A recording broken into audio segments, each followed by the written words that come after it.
தெரிஞ்சோ தெரியாமலோ நிறைய தப்பு பண்ணியிருக்கேன்.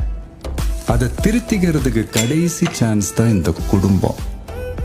இந்த குடும்பத்தை காப்பாத்த நான் எந்த அளவுக்கு வேணாலும் போவேன். லியோ அப்படிங்கிற ஒரு ஆள் செத்தான் அப்படின்னு இந்த ஊரையும் சுத்தி இருக்கிற ஆளையும் நம்ப வைக்கணும் அப்படின்னா அதுக்கு முதல்ல நான் நம்பணும். லியோ செத்துட்டாங்கிறத நான் நம்புறேன்.